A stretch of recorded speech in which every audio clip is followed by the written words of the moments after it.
نحمده ونصلي ونسلم على رسوله الكريم وعلى آله وأصحابه أجمعين أما بعد فأعوذ بالله من الشيطان الرجيم بسم الله الرحمن الرحيم فلولا كانت قرية آمنت فنفعها إيمانها إلا قوم يونس لما آمنوا كشفنا عنهم عذاب الخزي في الحياة الدنيا ومتعناهم إلى حين صدق اللہ مولانا العظیم۔ درود شریف پڑھیں، اللہم صلی علی سیدنا مولانا محمد معدن الجود والکرم وآلہ وصحبہ وبارک وسلم۔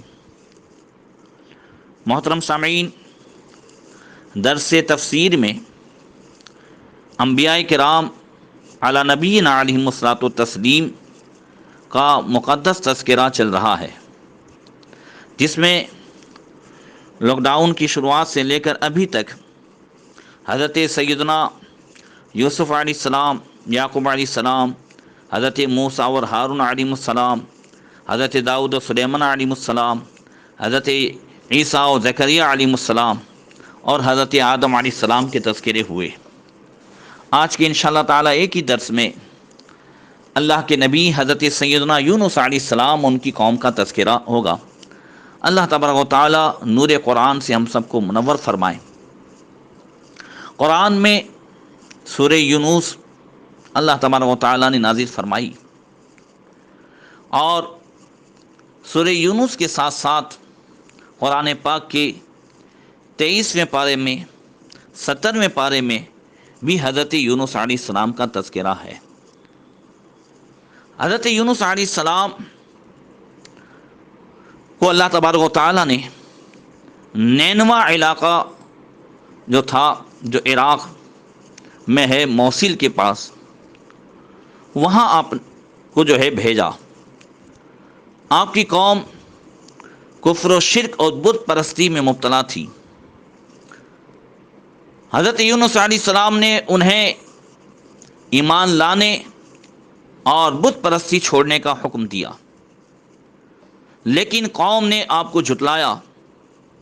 حضرت یونس علیہ السلام نے انہیں اللہ تبارک و تعالی کے فیصلے سے آگاہ فرمایا، اور فرمایا کہ اگر تم ایمان نہیں لاؤ گے تو اللہ تعالیٰ کے عذاب میں مبتلا ہو جاؤ گے۔ مگر قوم اپنی سرکشی پر رہی، اور چونکہ ان کے پاس دنیاوی آسائش، آرام، راحتیں سب کچھ تھی، اور جو قوم دنیاوی آسائش، راحتیں ان سب میں مبتلا ہوتی ہیں، تب نصیحتیں اثر نہیں کرتی ہیں، اور بسا اوقات آسائش اور راحتوں اور نعمتوں میں پلنے والا نصیحت کرنے والے کو اپنا بدخواہ جانتا ہے اور اس سے دشمنی کرنے لگتا ہے۔ ہاں، کبھی کبھی جب مصیبت آ جاتی ہے تو نصیحت کبھی اثر بھی کر جاتی ہے، یہ ہم رات دن دیکھتے ہیں۔ حضرت یونس علیہ السلام نے جب قوم کی سرکشی دیکھی تو آپ ناراض ہو کر کے چلے گئے، شہر سے باہر نکل گئے۔ جب قوم نے حضرت یونس علیہ السلام کو نہ پایا تو بہت خوف میں مبتلا ہو گئے۔ انہوں نے کہا کہ اب عذاب ضرور آئے گا۔ حضرت یونس علیہ السلام نے ان کو ایک خاص مدت تک دنیاوی مال و متاع سے نفع حاصل کرنے کی مہلت دی تھی کہ اگر تم ایمان نہیں لاؤ گے تو فلاں وقت تم عذاب میں مبتلا ہو جاؤ گے۔ اس مہلت کی مدت میں کئی قول ہیں کہ وہ مدت 40 دن تھی یا 3 دن تھی۔ تفسیر کبیر میں امام رازی رحمۃ اللہ تعالی علیہ نے 40 دن کی مدت کے تعلق سے فرمایا کہ جب 35 دن گزر گئے تو آسمان پر شدید کالے بادل چھا گئے، جن سے بہت زیادہ دھواں شہر تک پہنچ گیا، اور اس نے مکانوں کو اپنی لپیٹ میں لے لیا۔ یہ عذاب نہیں تھا، عذاب کی نشانیاں تھیں۔ اب یہ قوم سمجھ گئی کہ یونس علیہ السلام نے جس عذاب کے آنے کے متعلق کہا تھا تو وہ آنے ہی والا ہے۔ وہ اتنے شدید خوف میں مبتلا ہوئے کہ ڈر کے مارے شہر کو چھوڑ کر جنگل میں چلے گئے۔ انہوں نے اپنی عورتوں اور بچوں کو جدا کر دیا، یہاں تک کہ تمام جانوروں اور ان کے بچوں کو بھی جدا جدا کر دیا، جبکہ وہ ایک دوسرے سے جدا ہو کر ایک دوسرے کی طرف مشتاق ہونے کی وجہ سے بے قرار ہو گئے۔ وہ اپنی آوازیں نکالنے لگے، ان جانوروں کی دردناک آوازیں زبان حال سے آوازاری اور ایک عجیب دردناک منظر پیش کر رہی تھی۔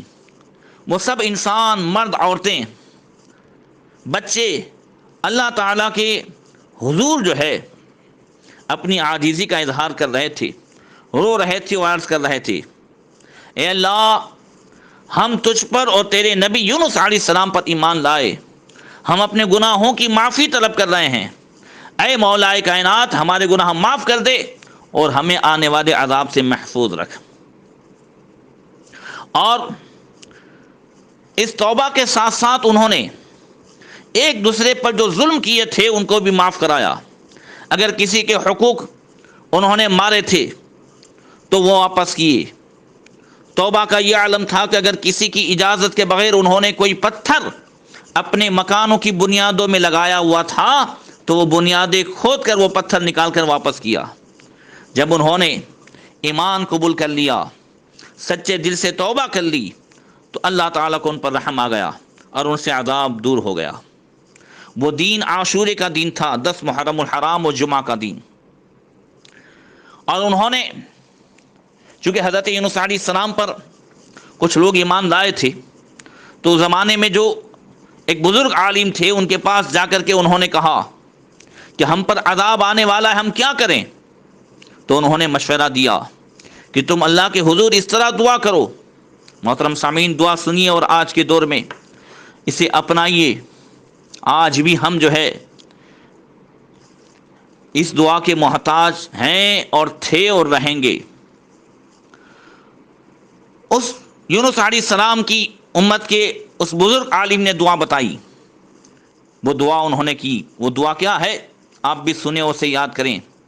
یا حیو حین لا حی ویا حیو یا محیی الموتى ویا حیو لا الہ الا انت اللہم ان ذنوبنا قد عظمت وجلت انت اعظم منها واجل افعل بنا ما انت اہل ولا تفعل بنا ما نحن اہل۔ اے اس وقت بھی زندہ رہنے والے جب کوئی زندہ نہیں رہے گا، یہ ہمیشہ زندہ رہنے والے، اے مردوں کو زندہ کرنے والے، یہ ہمیشہ زندہ رہنے والے، تیرے بغیر کوئی معبود نہیں۔ اے اللہ، بے شک ہمارے گناہ بہت بڑے ہیں، حد سے بڑھ چکے ہیں، مگر تو عظیم ہے، جلیل القدر ہے، تیری شان بہت بلند ہے، ہمارے ساتھ وہ سلوک فرما جو تیری شان کے لائق ہے۔ تو رحیم ہے، کریم ہے، لہذا شان کریمی کے مطابق ہمارے ساتھ معاملہ فرما۔ ولا تفعل بنا ما نحن اہل، اور ہمارے ساتھ وہ سلوک نہ فرما جس کے ہم حقدار ہیں۔ اللہ اکبر۔ آج بھی کوئی بندہ اللہ کی بارگاہ میں اپنے جرم کا اعتراف تو کرے، آج بھی اس کی رحمت کے دروازے کھلے ہوئے ہیں۔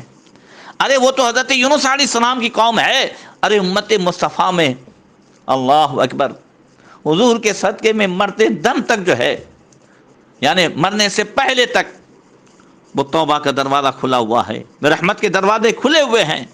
اللہ تبارک و تعالی ہماری ماؤں سے بھی زیادہ ہم پر مہربان ہے، کئی گنا زیادہ مہربان ہے۔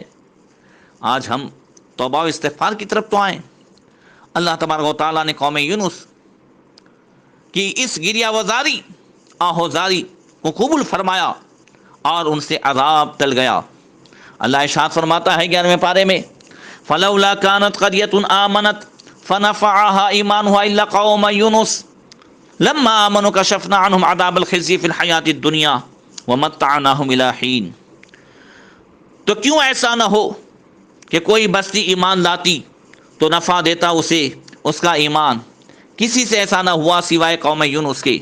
جب وہ ایمان لے آئے تو ہم نے دور کر دیا ان سے رسوائی کا عذاب دنیاوی زندگی میں، اور ہم نے انہیں ایک مدت تک دنیا سے فائدہ اٹھانے کے لیے مدت عطا فرمائی۔ یاد رہے کہ یونس علیہ السلام کی قوم پر آنے والا عذاب وہ دور ہو گیا، انہوں نے توبہ کی، سچے دل سے ایمان لائے۔ اب کسی کے دل میں اگر یہ اعتراض ہو یا یہ مشکل پیدا ہو کہ فرعون اور فرعونی بھی تو ایمان لائے، انہوں نے بھی ڈوبتے وقت جو ہے کلمہ پڑھا، وہ کیوں قبول نہیں ہوا؟ تو یاد رکھیں دونوں میں فرق ہے۔ تفسیر کبیر میں علامہ فخر الدین رازی رحمۃ اللہ تعالی علیہ فرماتے ہیں کہ قوم یونس اور فرعون اور فرعونیوں کی توبہ میں فرق ہے۔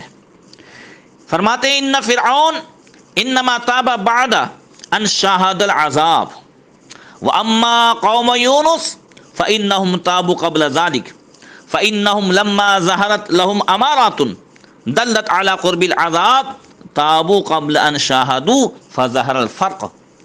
فرماتے ہیں کہ فرعون نے عذاب کو دیکھ کر توبہ کی تھی، کیونکہ جب وہ ڈوبنے لگا تھا تو اس نے کہا تھا میں ایمان لاتا ہوں، لیکن یونس علیہ السلام کی قوم نے عذاب کا مشاہدہ کرنے سے پہلے صرف عذاب کی علامت کو دیکھ کر، نشانی کو دیکھ کر ایمان قبول کر لیا تھا اور توبہ کر لی کہ اب عذاب آنے ہی والا ہے۔ لہذا قوم یونس کی توبہ یہ عذاب آنے سے پہلے ہے، اور فرعون اور فرعونیوں کی توبہ عذاب آنے کے بعد۔ تو عذاب آ جائے، حالانکہ 90 پارے میں ہے کہ لگاتار 5 مرتبہ عذاب آئے، کبھی ٹڈی کے، کبھی طوفان کے، کبھی خون کے، کبھی مینڈک کے، اور ہر مرتبہ یہ قوم کہتی ہے ہم ایمان لائیں گے، اور پھر سرکش ہو جاتے تھے۔ اس وجہ سے ان کی توبہ قبول نہیں ہوئی اور قوم یونس کی توبہ قبول ہوئی۔ بہرکیف حضرت یونس علیہ السلام جب قوم سے ناراض ہو کر چلے گئے اور قوم نے آپ کے پیچھے توبہ کر لی، لیکن آپ واپس لوٹ کر نہ آئے، تو آپ اپنے سفر کے دوران دریا کو عبور کرنے کے لیے ایک کشتی پر سوار ہوئے، لیکن کشتی بھنور میں پھنس گئی۔ اس وقت کے دستور کے مطابق یہ خیال کیا جاتا تھا کہ جب کوئی غلام اپنے آقا سے بھاگ کر کے کشتی میں سوار ہو گیا ہو تو کشتی جو ہے وہ بیچ دریا میں کھڑی ہو جاتی ہے، جب تک اس غلام کو کشتی سے اتار نہ لیا جائے تب تک وہ کشتی آگے نہیں بڑھتی۔ لہذا جب حضرت یونس علیہ السلام جس کشتی میں سوار تھے، جب وہ کشتی رک گئی تو پھر کشتی والوں نے بھی یہ دیکھنا شروع کیا کہ کون ہے جو اپنے آقا سے بھاگ کر کے آیا ہے۔ اب سب نے قرآن اندازی کی، چٹھیاں ڈالی، حضرت یونس علیہ السلام کا نام نکلا، پھر انہوں نے کہا ایسا نہیں ہو سکتا، پھر انہوں نے چٹھیاں ڈالی، 3 مرتبہ ایسا ہوا اور حضرت یونس علیہ السلام کا نام 3 مرتبہ نکلا، تو پھر انہوں نے حضرت یونس علیہ السلام کو دریا میں ڈال دیا۔ اللہ اکبر۔ اور ایک روایت میں ہے کہ جیسے ہی قرآن دادی میں نام نکلا تو آپ نے خود ہی دریا میں چھلانگ لگا لی تاکہ کشتی کے دوسرے لوگ جو ہے کنارے تک پہنچ جائے۔ اللہ اکبر۔ اللہ تبارک و تعالیٰ نے ایک مچھلی کے دل میں یہ ڈالا کہ وہ یونس علیہ السلام کو نگل لے، لیکن ساتھ ساتھ مچھلی کو فرمایا کہ خیال کرنا یہ تمہارا پیٹ ان کے لیے قید خانہ بنایا ہے، انہیں یعنی یونس علیہ السلام کو تمہارا لقمہ نہیں بنایا ہے، اس لیے یونس علیہ السلام کو خراش تک نہ آنے دی جائے، ان کو بال برابر بھی نقصان نہ پہنچے۔ اس طرح جو ہے اللہ تبارک و تعالیٰ نے یونس علیہ السلام کو مچھلی کے پیٹ میں اللہ نے ان کی حفاظت فرمائی۔ اللہ اکبر۔ اللہ ارشاد فرماتا ہے وَالظَّنُّونِ إِذْ ذَهَبَ مُغَاضِبًا فَظَنَّ أَن لَّن نَّقْدِرَ عَلَيْهِ، 70ویں پارے میں اللہ فرماتا ہے اور مچھلی والے کو یاد کرو جب وہ غصے میں چلے گئے اور گمان کیا کہ ہم اس پر تنگی نہیں کریں گے. اور اللہ تبارک و تعالی 23ویں پارے میں ارشاد فرماتا ہے وَإِنَّ يُونُسَ لَمِنَ الْمُرْسَلِينَ إِذْ أَبَقَ إِلَى الْفُلْكِ الْمَشْحُونِ فَسَاهَمَ فَكَانَ مِنَ الْمُدْحَضِينَ فَالْتَقَمَهُ الْحُوتُ وَهُوَ مُلِيمٌ فَلَوْلَا أَنَّهُ كَانَ مِنَ الْمُسَبِّحِينَ لَلَبِثَ فِي بَطْنِهِ إِلَى يَوْمِ يُبْعَثُونَ فَنَبَذْنَاهُ بِالْعَرَاءِ وَهُوَ سَقِيمٌ وَأَنبَتْنَا عَلَيْهِ شَجَرَةً مِّن يَقْطِينٍ وَأَرْسَلْنَاهُ إِلَى 100 أَلْفٍ أَوْ يَزِيدُونَ فآمنوا فمتعناهم إلى حين. اللہ اکبر. اللہ ارشاد فرماتا ہے اور بے شک یونس پیغمبروں میں سے ہیں. جبکہ بھری کشتی کی طرف وہ نکل گئے تو قرآن ڈالا تو دھکیلے وہ میں ہوئے، پھر اسے مچھلی نے نگل لیا اور وہ اپنے آپ کو ملامت کرتے تھے. تو اگر فلولا انہ کان من المسبحین، اگر وہ تسبیح کرنے والے نہ ہوتے تو للبث فی بطنہ الی یوم یبعثون، تو ضرور جو ہے وہ مچھلی کے پیٹ میں قیامت تک رہتے. اللہ اکبر. یعنی حضرت یونس علیہ السلام کو مچھلی کے پیٹ سے جو نجات ملی وہ اس لیے سبحان اللہ کہ یونس علیہ السلام مچھلی کے پیٹ میں بھی جو ہے وہ ذکر کر رہے تھے، دعا کر رہے تھے. اس لیے ضروری ہے کہ ہم بھی توبہ و استغفار کریں اور دعا کریں. بہرکیف اللہ آگے ارشاد فرماتا ہے فَنَبَذْنَاهُ بِالْعَرَاءِ وَهُوَ سَقِيمٌ. پہلے میں دعا کے تعلق سے بتا دوں کہ وہ دعا کون سی تھی جو مچھلی کے پیٹ میں حضرت یونس علیہ السلام نے کی. اللہ اکبر. جو سورہ انبیاء میں 17ویں پارے میں اللہ نے فرمایا فَنَادَى فِي الظُّلُمَاتِ أَن لَّا إِلَٰهَ إِلَّا أَنتَ سُبْحَانَكَ إِنِّي كُنتُ مِنَ الظَّالِمِينَ. تو اندھیروں میں پکارا کہ کوئی معبود نہیں سوا تیرے پاکی ہے تجھ کو، بے شک مجھ سے بیجا ہوا. یہ لا الہ الا انت سبحانک انی کنت من الظالمین حضرت یونس علیہ السلام مچھلی کے پیٹ میں پڑتے رہے. حضرت سعد بن مالک رضی اللہ تعالیٰ عنہ سے روایت ہے، ترمذی شریف کی حدیث ہے، اللہ کے رسول صلی اللہ تعالیٰ علیہ وسلم نے فرمایا هل ادلکم علی اسم اللہ الاعظم الذی اذا دعی به اجاب واذا سئل به اعطى. حضور نے فرمایا تمہیں وہ اسم اعظم نہ بتا دوں جس کے ذریعے سے دعائیں قبول ہوں اور مرادیں پوری ہوں، جو تم مانگو اللہ تعالیٰ فرمائے. وہ دعا الدعوۃ التي دعا بها یونس علیہ السلام حیث ناداه فی الظلمات الثلاث لا الہ الا انت سبحانک انی کنت من الظالمین. حضور نے فرمایا یہ وہ دعا ہے جو حضرت یونس علیہ السلام نے 3 اندھیریوں میں کی، ایک تو سمندر کا اندھیرا اور ایک رات کا اندھیرا اور ایک مچھلی کے پیٹ کا اندھیرا. 3 اندھیروں میں وہ دعا کی لا الہ الا انت سبحانک انی کنت من الظالمین.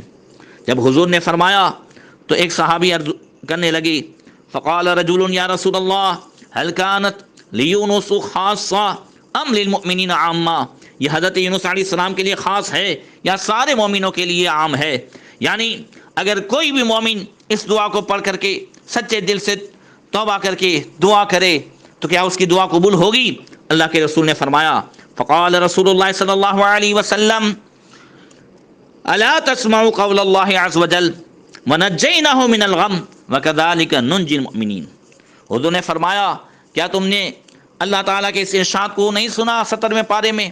اس دعا کے بعد آگے فرمایا فاستجبنا لہ، ہم نے یونس کی دعا کو قبول کیا، ونجیناہ من الغم، اور غم سے انہیں نجات عطا فرمائی، وکذالک ننجی المؤمنین، اور ایسے ہی ہم ہر مومنوں کو نجات عطا کریں گے. اللہ اکبر. اب یونس علیہ السلام کی دعا قبول ہوئی اور اللہ کے حکم سے مچھلی نے آپ کو کنارے پر ڈال دیا. اللہ فرماتا ہے فَنَبَذْنَاهُ بِالْعَرَاءِ وَهُوَ سَقِيمٌ وَأَنبَتْنَا عَلَيْهِ شَجَرَةً مِّن يَقْطِينٍ. ہم نے اسے میدان میں ڈال دیا اور وہ بیمار تھے اور ہم نے اس پر کدو کا پیڑ لگایا، یعنی دودھی کا درخت. امام راضی فرماتے ہیں وَهُوَ الدُّبَّاءُ الْمَعْرُوفُ وَكَانَ النَّبِيُّ صلی اللہ علیہ وسلم يُحِبُّهُ. یعنی یہاں مراد یہ دودھی کا درخت ہے، اور یہ وہی مشہور و معروف ہے دودھی جس سے ہمارے نبی صلی اللہ علیہ وسلم محبت فرماتے تھے۔ اللہ تعالیٰ نے حضرت یونس علیہ السلام پر دودھی کے پیڑ کو اس لیے اگایا کہ آپ پر سایہ کرے اور آپ کو ٹھنڈک پہنچائے، اور آپ کو اس کے پتے جو ہے چھوئیں اور اس کے بڑے پتے آپ پر رہیں تاکہ آپ پر مکھیاں نہ بیٹھیں، کیونکہ بیان کیا جاتا ہے کہ دودھی کے پتوں پر مکھیاں نہیں بیٹھتی ہیں۔ حضرت یونس علیہ السلام مچھلی کے پیٹ سے باہر آتے وقت بالکل نو مولود بچے، یعنی جو بچہ تازہ پیدا ہوتا ہے اس کی طرح تھے، یعنی آپ کا چمڑا بہت نرم و نازک ہو گیا تھا، اس پر کوئی بال وغیرہ نہیں تھے۔ آپ کے لیے مکھیاں تکلیف کا سبب ہو سکتی تھی، اور سخت چیز آپ کو چھو کر کے یا سورج کی گرمی کی وجہ سے آپ کو تکلیف پہنچ سکتی تھی۔ دیکھو اللہ تعالیٰ آزماتا ہے تو پھر کیسے انتظام فرماتا ہے۔ اللہ تعالیٰ نے اپنی مہربانی سے آپ کو اس کے سائے سے آرام پہنچایا، اور کدو کے پتے اترے ہوئے چمڑے کے لیے بھی مفید ہوتے ہیں، اس لیے اللہ تعالیٰ نے کدو کے پیڑ کو لگایا کہ اس کے پتے آپ کے چمڑے کے لیے فائدہ مند ہو سکیں، اور اللہ تعالیٰ نے ایک بکری کو مقرر فرمایا، وہ آپ کو دودھ پلاتی تھی۔ اس طرح آپ کو جو ہے توانائی اللہ تعالیٰ نے عطا فرمائی۔ عرض یہ کرنا ہے کہ حضرت یونس علیہ السلام پھر تندرست و توانا ہو کر اپنی قوم میں تشریف لے گئے۔ یہاں پر جو قوم کی توبہ قبول ہوئی اس کے تعلق سے اگر ہم توجہ دیں تو اس بزرگ نے جو قوم کو بتایا کہ تم اللہ تعالیٰ کی بارگاہ میں سچے دل سے توبہ کرو، اور انہوں نے جو الفاظ دعا کے کہے وہ دعا کے جو الفاظ ہیں کہ اللہم انا ذنوبنا عظمت وجلت، اے اللہ ہمارے گناہ بہت بڑے ہیں مگر وانت اعظم منہا وجلو، تیری شان اس سے بلند و بالا ہے۔ آج بھی ہم اس کا اعتراف کریں، آج ہم کئی طرح کے بلاؤں میں اور کئی طرح کے عذابوں میں گرفتار ہیں۔ یہ اللہ کی یاد سے توفیق کا چھن جانا یہ بھی عذاب ہے۔ ہاں بار بار سورج گرہن اور چاند گرہن کا ہونا یہ بھی جو ہے اللہ کی ناراضگی کا سبب ہے۔ اسی طریقے سے تمام روپیوں پیسوں چیزوں سے برکت کا اٹھ جانا یہ بھی ناراضگی کا سبب ہے۔ دشمن کا مسلط ہو جانا یہ بھی، اور ظالم حاکم کا مسلط ہو جانا یہ بھی ناراضگی کا سبب ہے۔ آج اللہ ہم سے ناراض ہیں، اور اس کا ایک ہی علاج ہے جو ہر نبی نے اپنی قوم کو بتایا۔ نوح علیہ السلام نے بھی اپنی قوم کو یہی بتایا تھا، فَقُلْتُ اسْتَغْفِرُوا رَبَّكُمْ إِنَّهُ كَانَ غَفَّارًا۔ ہاں سچے میں تمہیں کہتا ہوں کہ اللہ تبارک و تعالیٰ کی بارگاہ میں توبہ و استغفار کرو، بے شک وہ بخشنے والا ہے۔ یرسل السماء علیکم مدرارا، تم پر زور کی بارش برسائے گا۔ اسی طریقے سے ہر نبی نے، حضرت ہود علیہ السلام نے، سب نے اپنی قوم کو یہی بتایا، توبہ و استغفار کرو۔ مسلمانوں، توبہ استغفار کا کیا معنی ہے؟ خالی استغفر اللہ پڑھتے رہیں اور نمازیں بھی نہ پڑھیں اور سب کے حقوق مارتے رہیں، یہ توبہ نہیں ہے۔ توبہ یہ ہے جو یونس علیہ السلام کی قوم نے کیا۔ آپ نے سنا انہوں نے رو کر کے جہاں توبہ کی ہے وہاں آپس میں ایک دوسرے کے حقوق معاف کرائے، وہاں انہوں نے جس پر ظلم کیا تھا اس سے بھی معافیاں مانگی، جس کا حق مال لیا تھا وہ واپس کر لیا، اس طریقے سے سچے دل سے توبہ کی۔ اللہ تعالی ہم سب کو بھی توفیق عطا فرمائیں تاکہ ہم بھی ان تمام تر جو ہے بلاؤں سے نجات پائیں۔ السلام علیکم ورحمۃ اللہ وبرکاتہ۔